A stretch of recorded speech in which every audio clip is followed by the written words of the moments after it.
So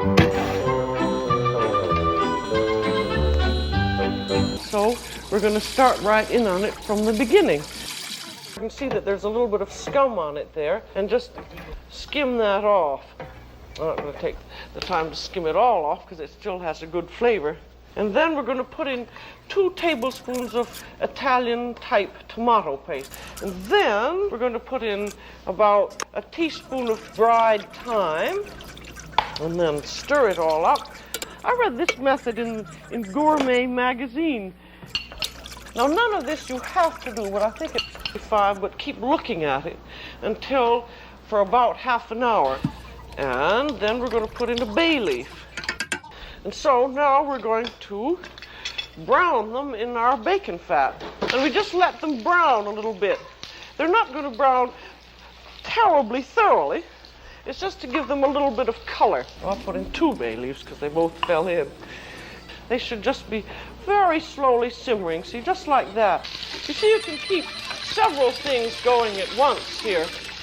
And then we just shake them around for 2 or 3 minutes until they have browned lightly. They'll take about 5 minutes. Wash them quickly by dumping them in a basin of cold water, lifting them out with your hands, and then drying them because you want these to be lightly brown. It always has this sweating period which allows it to swell a little bit and become tender, and then it gives a rather subtle but different taste. They must be dry. It isn't really very complicated though. And then after this is, and you can remove that if you like. I think it's a good idea to. You're sort of doing a downward and forward movement. This is something that you'll probably have to practice a little bit. There. Then put on a little bit of very thick cream sauce. We don't want it to start getting rubbery on us, and if you work it too much, it will. And you start very carefully at first, and you just do this with the palm of your hand.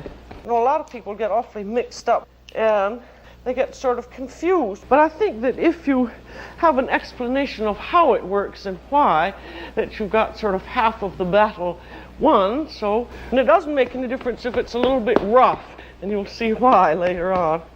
But I'm just going to roll it right out right now. And you see you've left your seam on the top, and you just press it a little bit like that. And then, after you've gotten it so that it holds together properly, you then press it out. And there we are. So you just take a knife, and then and I'm going to cut that off, sort of extra fat and skin. See, that's all there is to it. Manier means using the hands, and if you're in a hurry and your butter is if your butter is hard, if you squeeze it with your hands, of course, that softens it up. In French, this is called fatigué, and that doesn't mean you're supposed to.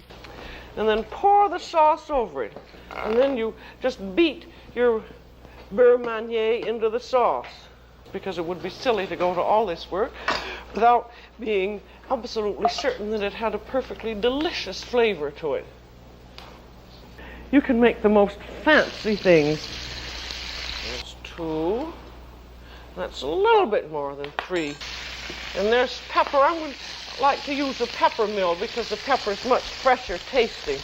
And then they should have some salt to give a little sort of added flavor. Salt and pepper it again and let it. And so I think it's a very good idea to fix it up at home. If I had put on my glasses, I would have seen what it was doing. Now for the sauce, because that is the most important part of it. We will blend the flavors of the sauce. This was made exactly the way we made the other one.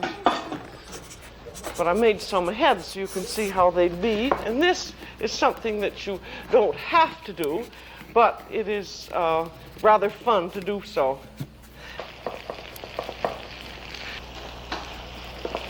Now, I don't know if this does much of anything except make people feel good,